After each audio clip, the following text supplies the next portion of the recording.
Buttonhole is a great stitch you can use in a variety of ways. To do buttonhole in a straight line, you're going to come up in the hole and you're almost going to make a J shape. So you're going to go down into the next hole. It doesn't matter how long your stalks are. You can make them as long as you'd like to the painted area. And before you pull that loop all the way through, you're going to go up in the hole next to your lower hole that's in the same row as the upper hole you just did, and pull that tight, and it makes your little J. So you're going to keep going along like that, however long you need to stitch.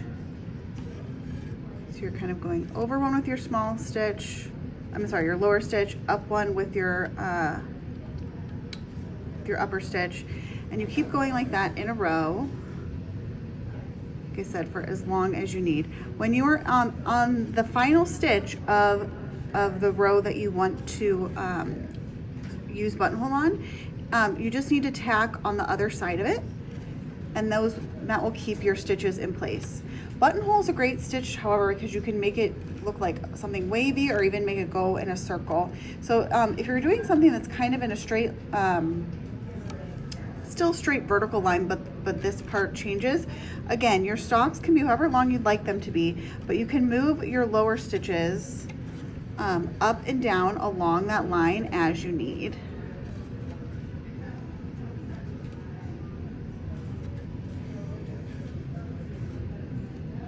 Sometimes when you're doing buttonhole and you are doing verticals, it can sometimes leave a little gap in your stitching depending on what kind of thread you're using. So sometimes when I'm doing the stitch and I have those little gaps, I'll just go in at the end and fill in with a long stitch so it looks a little bit more full.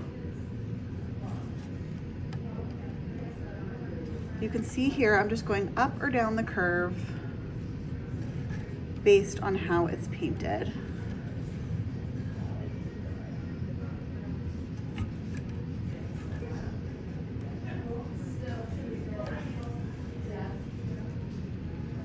And again, you're going to finish this in the exact same way. So whenever you're done with your last buttonhole stitch, instead of going back up here, you're just going to tack on the other side. The only difference with this stitch is when you do something that's a circle, or maybe like you're doing a little a line that curves like this and you want to curve with it. In a lot of those instances, you are going to go in and out of the same tall hole while continuing to move around the bottom. So for instance here, if I make a circle, I'm going to go back in that same center hole and just continue moving my bottom stitches along the bottom.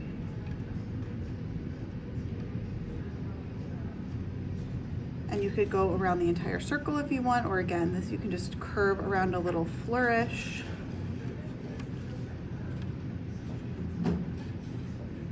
But continue along the curve for as long as you need to.